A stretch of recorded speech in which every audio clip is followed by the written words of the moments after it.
Here are candidates for position 2, the 7th Legislative District. And we have our order, so Hunter's going to lead off and we'll just move down the line, okay?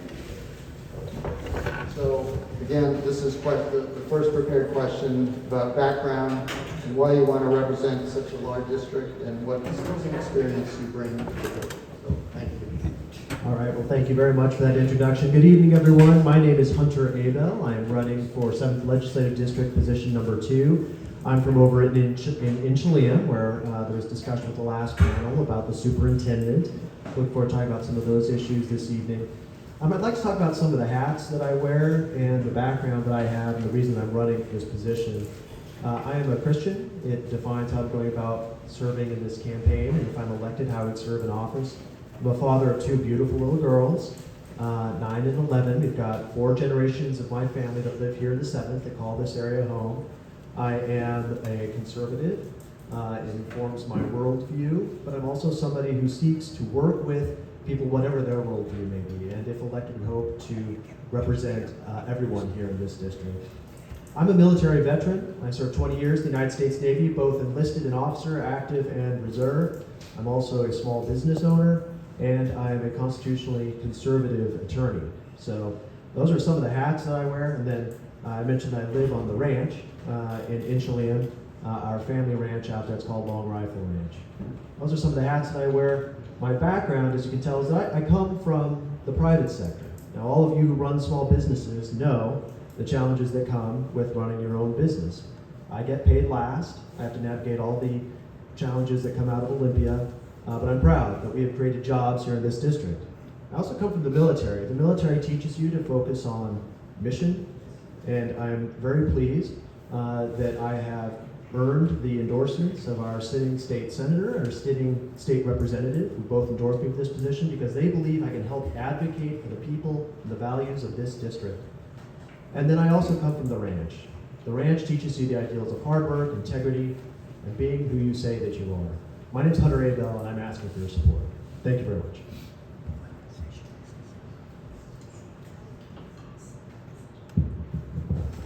Good evening. I'm Pat Bell, also running for the same position as all the rest of these gentlemen. I'll tell you a little bit about myself. So, my family's been farming in this county for over 100 years. My great-great-grandfather homesteaded above Chesaw, just above Orville, and we've had that connection with Okanagan County my entire life. My grandparents both lived there. My mom and dad went to high school there. So I know this county well. I'll say what I know about Twisp, because this used to be where we'd like to stop for an ice cream cone on our way across the highway, across the mountains, going to the other side of the state. But a little bit about why I'm running. I'm running to defend faith, family, and freedom. And I'll tell you a little bit about my own faith. I'm also a Christ follower, but I understand that there are people without faith. There are non-believers. I think people should have faith in their fellow man and the good that exists. Of course, we know that there's evil in this world as well. A little bit about my faith. When I was studying for driver's ed, that was driving a 1-ton pickup truck, which I learned to drive when I was 8 years old, and having to take the test 3 times. First time, flooded it, truck wouldn't start. Second time, window wouldn't roll down. Third time, prayed as hard as I could, and the truck fired right up. But the driver's ed teacher didn't notice the truck was going 10 over down a hill because I had soft brakes. So just a little bit, just a fun story about me coming up. That also looked like working in rural Alaska and flying with bush pilots and hovering over a mountain peak and seeing the pilot click a button that said fuel pump, turning it off, saying a silent prayer, because he'd flown that flight over 100, maybe 1,000 times, and he knew he could glide down to the path. So I'm also a husband, a father. I work on my family ranch. I also have an off-the-farm job. Spent 8 years working for a congresswoman here in Eastern Washington, helping to defend your freedoms. I'm Pat Bell. Look forward to hearing your questions. Good evening. My name is Paul Rocky Dean. Everybody calls me Rocky. I'd like to start off by saying, it's funny. Could you hold the mic a little closer? I've been coming up here for 8 months now, and I still get a little bit nervous talking in front of a big crowd. During the past 4 years, ever since I became involved with the Springdale Town Council, I've watched to see how many legislators are willing and will come into our areas. And out of that 4 years, the answer turns out to be none. I haven't seen one show up at any time to talk to us, to find out what our needs are or what our concerns are. I recognize that no legislator can visit every small town, but I would like to think that at least every 2 years or at least once in every 4 years, you might be able to make an appearance and talk to the constituents that you're supposed to be representing. The only way that you're going to be able to do that is do like I've been doing, like this gentleman's been doing. We've been crisscrossing this county up and down, east and west, north and south for the last 7 months or so. The only way you're going to find anything out is to get out there, talk to your constituents, find out what their concerns are. Small towns like Springdale, which is where I live, have been ignored. They struggle because of it, and people choose to stay there, like myself, simply because of the beauty and the pristine that the Inland Northwest has to offer. I would like to think that if you've asked what skills I'm going to bring to the table, I'm going to go back to my military heritage. I just retired in 2018 with 26 and a half years in the military, been deployed 7 times, ran a motor pool of 500 people.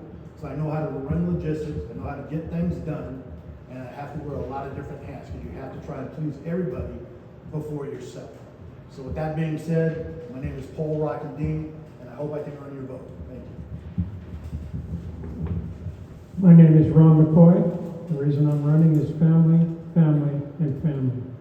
I'm married at 45 years, 46 years. I get in trouble every time I say this, but after so many years, she's my best friend.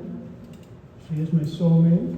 We've adopted 6 children. I work with the state agencies. I work with the local agencies. I was a mayor of Chewewa from 1998 to 2002. I served on the board of directors for the Association of Washington Cities.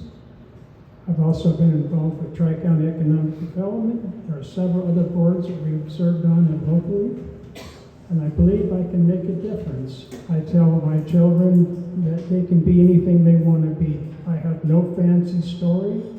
I served 20 years in the military. I served 20 years at Safeway, and I feel I have a pretty good grip on listening to people when they come in the store or they come into City Hall. I made a joke earlier that I learned how to shovel manure at a very early age. Well, here I am again, because it's a mess. Our foundation is broken, and we need to rebuild in whatever fashion we can do it. And I think with the help of another legislator in the 7th District, we live in God's country. And I don't mean that in just a formula. We have every kind of natural resource in this area. And I think with the right team, we can rebuild the 7th District.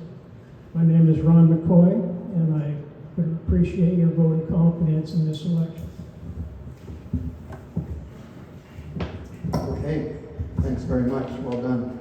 The second question, I think, Pat, you're going to lead off with this one. And I'll read it for the audience. It's a little bit on the long side. Make sure we got the same question. Mental health care, right, continues to be an issue in Washington State, especially when it comes to individuals involuntarily detained as a danger to themselves and others. Many of these seriously ill people spend their detentions in jails or in hospital emergency rooms, which are inexpensive and ill-equipped to deal with the behavioral and psychological challenges presented.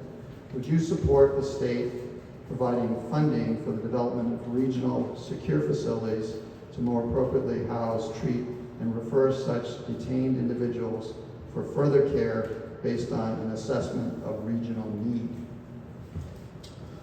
Thanks. So I think I have a bit of an unfair advantage over the other 3 here in that I'm married to a social worker, an MSW accredited social worker. And I also deal with these issues in my day-to-day work at Spokane County. What I would like to see is community support first before deciding on this, because this is more controversial than it sounds. We have 2 state hospitals, Eastern State and Western State. And for years and years and years, there's been argument about whether those should close down, whether they should expand. I would like to see them expanded. I think the need has expanded when you have people that have to be held because they're a threat to themselves or others. I don't think letting them live on the street is compassionate. I don't think letting the drug addicted, those struggling with substance use disorder, live on the street is compassionate. So I do think we need a strong social safety net. I do not support closing down the existing hospitals, but I also don't want a community to think that this is the single solution. There's a lot that goes into standing one of these up, including recruiting and retaining the workforce.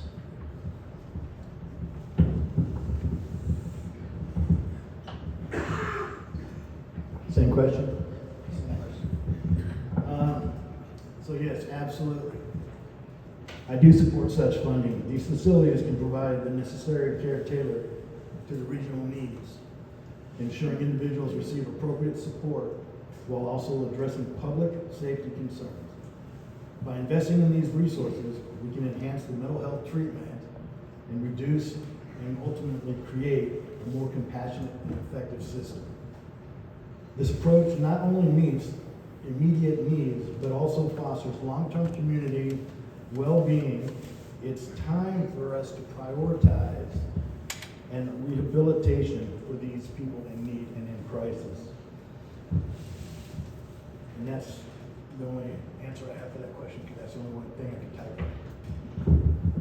Okay, we have a challenge from Pat, so go ahead, you have 30 seconds.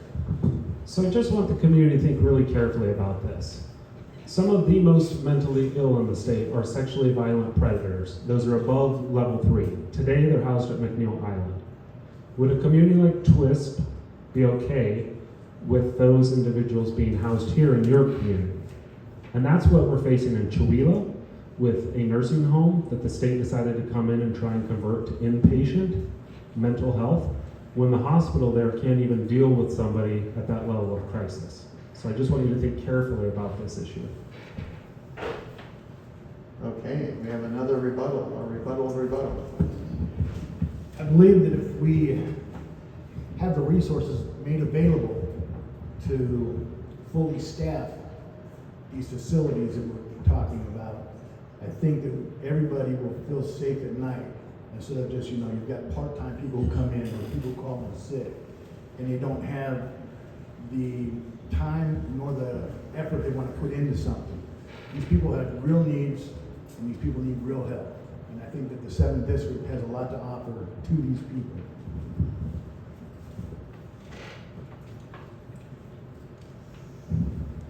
I do support the institutions. First off, I lived at Medical Lake and grew up and went to high school there. I felt very secure with them in my neighborhood. Every time when the alarm went off, we all knew, so our parents let us all aware that something's going on. I don't think the homeless community necessarily is there by choice. Some are there because they're fed up with government. Some are there because of mental illness. Some are there because of drug addiction. And we need to separate those issues out. I've had the pleasure, call it a pleasure, of going down and serving the homeless, as my daughter calls houseless in Portland. But I do support having them back in place. But I also I think we should have a dialogue with all three of those. So thank you.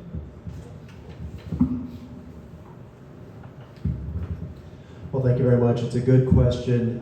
Part of my background, as I mentioned, is that I'm an attorney. I was also our Ferry County District Court judge for a while in Ferry County. So I dealt with these types of issues on a regular basis. And that informs my thoughts on this. My thoughts are that it's rare, at least in my mind, that a regional approach really makes a lot of sense. All too often, it ends up divorcing accountability from whoever is running the regional entity or the budget from the voters that it's supposed to serve. That's one observation. But then two, my experience is that I think the counties tend to have a better understanding of what their needs are. And so I would prefer the funding to go to the counties to end up addressing this based on the individual counties' needs. Now, as I say that, I will say I'm a strong supporter, of course, of Eastern State and Western State, but our district is so large that all too often there are challenges both with resources and accessibility for eastern states. I prefer to see a county-based approach. Thank you. Okay, thanks very much. So now we're moving into the other questions. Let's see, where are we in the order now? I think, Paul, right, you're starting. So the question is, affordable housing is a constraint on growth and economic development because people who find jobs here and want to work cannot find a place to live. The market system doesn't seem to meet the demand at a price people can afford. How do you see this issue, and do you see a role for the legislature in solving it? That's a really good question. Yes, I do see the issue, I see the problem. A lot of people want to move here, like you were saying, and they can't seem to find the right kind of a job, and they can't find the right kind of affordable housing. And it doesn't matter if you're somebody looking for a tiny home, or if you're looking for a small ranch, or you're looking to go full-blown ranch. We need to do something that's going to entice people to find the work that they need. But we also, at the same time, the term supply and demand right now is absolutely ridiculous. I went and bought a piece of plywood 2 days ago, 3/4 inch. It cost me $95. It's absolutely ridiculous. So we need to figure out a way to get these prices knocked back down, and I'm thinking that I might be the real deal to help and work with some of the people across the aisle, like the gentleman up here, and maybe we can come to an agreement and find solutions for some of these issues so people have better housing and a better life for them. Affordable housing. That's a huge word. What is affordable? Affordable is not making $10 an hour. I just voted on an issue the other night at our city council that was talking about taking some of our agricultural land. And I said, no, we're not losing any more agricultural land. We need to find ways within our city limits, our small communities, to build houses with the builders and chamber, and all three work together to make truly an affordable housing. Then we asked the person that was going to develop that out there in the agricultural land, and he couldn't give us a price on how much the houses were going to be. Thank you.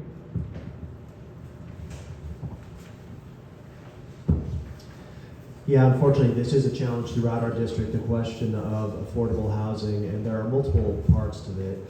Part of it is related to the Growth Management Act and the one-size-fits-all approach that unfortunately has been imposed on much of our district over here. Another part of it is the administrative red tape and bureaucracy that comes out not only out of Olympia, but also out of local jurisdictions as well. Another part of it is the increased cost imposed by things such as the gas tax. It just costs a lot more in order to get things to where they need to be, including with the building of homes. And an additional component of this is the challenge that private timber owners like I have when harvesting our own timber. Unfortunately, the process to secure the necessary FPA approval from the Department of Natural Resources has become exponentially more difficult, complicated, and costly over the last couple of decades. So there is a role for the legislature. There are a number of things we could do to slash the red tape at the state level. We could also require that building permits be issued if they are delayed beyond a reasonable period of time. Thank you.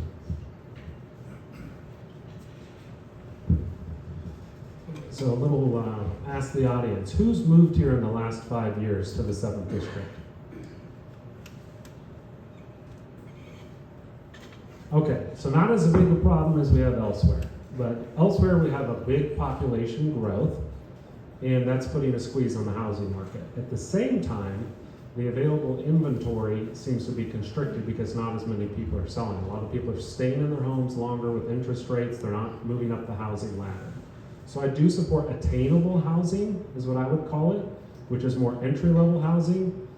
Some communities have decided to invest in developments with apartments, with mixed use. So think of like an urban village, for instance, in some of the more populated parts of the district, some of the more denser parts of the district. I think that's smart. And then in the existing townships and cities where density makes sense, something like being able to build a mother-in-law, for instance, unit.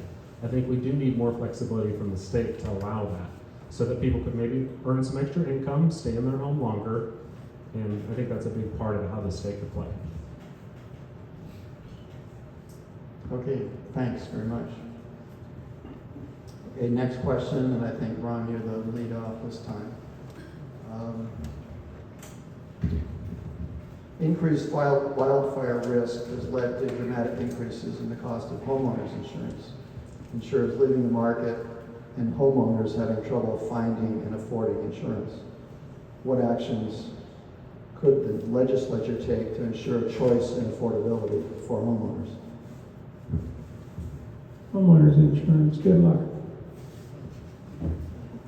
I've lost my insurance twice.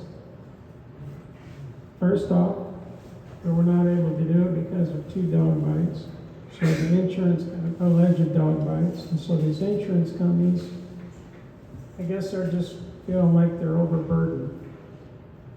What do we pay our policies for? I've had insurance for almost all my entire life. I've owned homes since probably the 80s. I've never used homeowners insurance, but I pay it. And I think we need to make insurance companies more accountable, more affordable, and the only way to do that is to make them buckle down and pay out.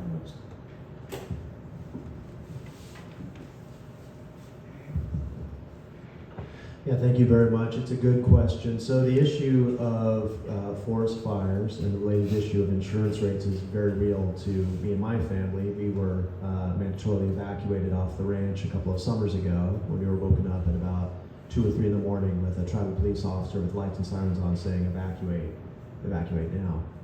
So that is a pretty pivotal event in my daughter's lives as they think about the ranch and the wonderful place that we live.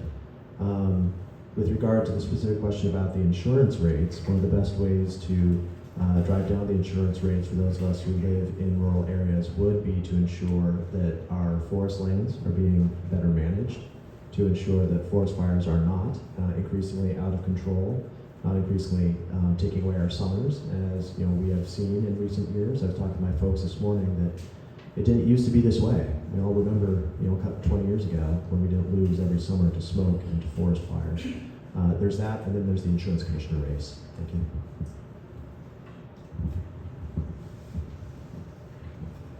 So I think there's a lot of things driving up insurance rates, including lawsuits, and there are people who defend insurance companies from those lawsuits, some of whom may be sitting here. But I'll just tell you, I'm no fan of the big insurance companies. He's a good sport.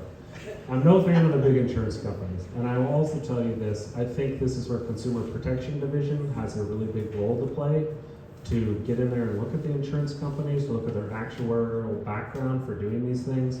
I was on the Malden fire, as was another individual in this room. I recognize and understand this community is still recovering 10 years later from the fires here.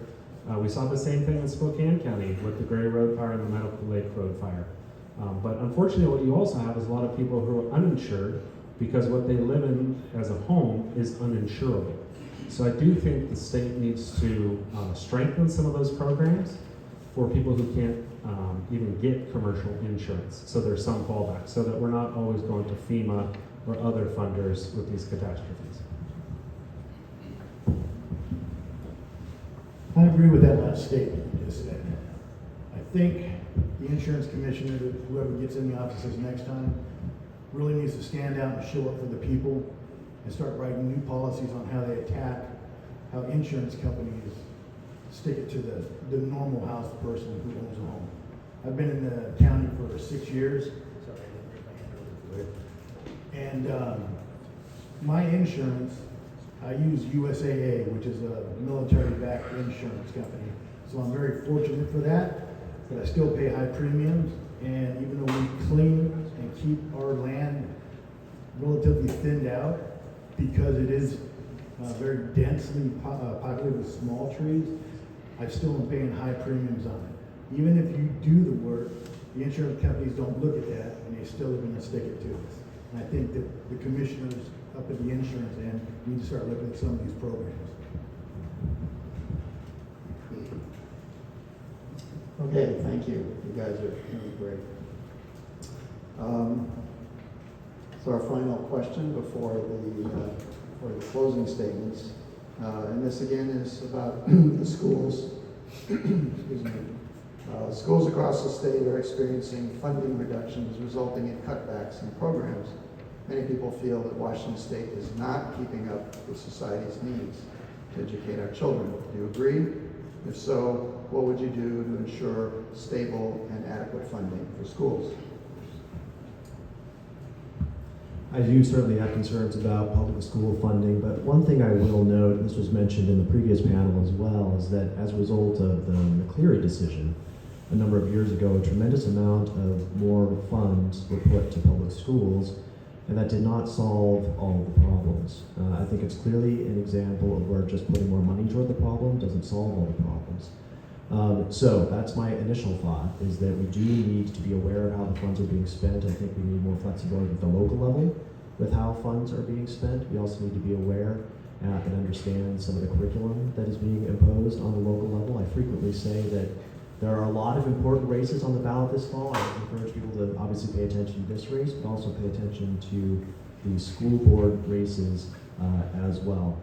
But I guess that's what I would say, is that more money doesn't necessarily solve all of the problems with regard to our public schools. Thank you. So I have a special interest in this regard, in that I have 2 kids in public schools, and I'm not giving up on our public schools. I'm a product of public schools.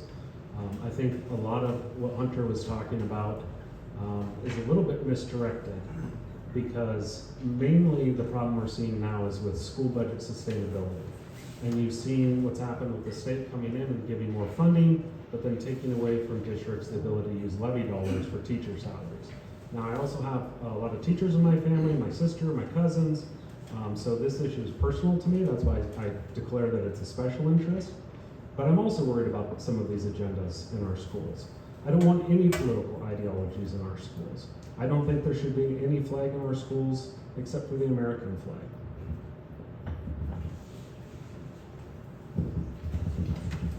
Yeah, so again, I live in small town Springdale. Mary Walker School, I have a young 14-year-old who's riding bulls, playing football, playing basketball, he wrestles and all that good stuff. Majority of us in this room looking around here, like myself, grew up with arts, and we had special classes for like wood building, automotive, welding, music, and stuff like this. My son comes home from football practice and asks me, he says, "Dad, can you duct tape my shoulder pads together because they're falling apart again?"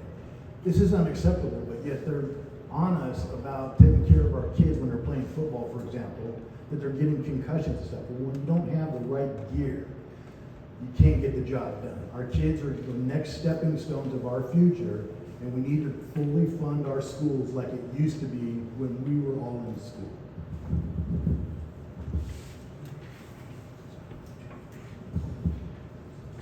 Our education system, it's screwed. A lot of our dollars go out to our administrators, and I'm probably going to make some people angry. But a lot of the programs are cut for our children because we pay a lot of money for our administrators. Our school teachers are not paid as much as they should be. And I think when we look at the budget, I think we have to say, okay, enough is enough. Let's get some of this put back into the classroom. Like I said, to the arts and crafts, the programs the kids used to participate in, FFA, all of them. That money needs to be put back into the school system, not tied up in the upper end of the school. I've met with some of the school teachers. I plan on meeting more, and I want to get some of our youth onto the city council in Chihuahua and get them more involved. They're our next generation, and I have a shirt that says so. My kids, I tell them they can be anything they want to be. Thank you. Okay, thank you. So we're at the end of the 3 questions, and we're into the closing statement. We have a minute for that, and we're going to start with Pat. Thanks again for the opportunity to be here with you all today. My family are longtime Grangers, so every time that we get to have an event in a Grange Hall, it's very special to me. So again, I'm Pat Bell. I'm running for the legislature. I'm from 9 Mile Falls. I didn't mention that earlier, from Suncrest. I grew up on my family's ranch in Springdale. I continue to work on the family ranch. I'm a little bit different, I'll just say, in that as a conservative, I do believe in keeping an open mind. I think that's one thing people forget sometimes. I do believe in conserving tradition, but I also am open to other ideas. I joke with friends and family that I have strong opinions held loosely. I'm willing to be persuaded on issues. So if I'm honored enough to get your vote to be sent to the legislature, I'm hopeful that I can work with people of all different backgrounds, something I've done my entire career. I'll just tell you, those 8 years working for the Congresswoman, every day we got calls from Democrats and Republicans, and we helped everybody equally. And so I'm proud to have served in that role, and I'd be proud to continue serving. Thank you. Yeah, again, I'd like to say thank you for everybody who's out tonight bearing this heat, and thank you for inviting us out. I didn't say it in the beginning, I said it for the closing. I am running as a moderate Democrat. People tell me there's no such thing. I'm here to tell you that there is, because I'm very outspoken, and I can be very boisterous. It's nothing for me to reach across the aisle and talk to anybody, and most people I talk to tell me you should be a Republican just because of the way you speak. I do have a wife, and I have 4 beautiful children, 3 which are grown. I'm trying to get the 4th one out of the house and be an empty nester. If I'm honored enough to earn your vote 24/7, you can call me anytime, you can email me anytime, and if you want to meet somewhere, I had a conversation today in OMAC with the Farmers Association over there. They asked me, well, how will I be available? Anywhere, anytime. My name is Paul Rocky Dean. It'd be a privilege for me if I could earn your vote. Thank you. Again, my name is Ron McCoy. I believe one of my skills teach a safe way in the military. I was put into the military when I had the first thing they said is, here's your mission. They didn't ask the Republican, Democrat, black, white, green, yellow, whatever. You went in, that was your mission. At Safeway, I don't care if you came in with $100, you came in with 2 cents.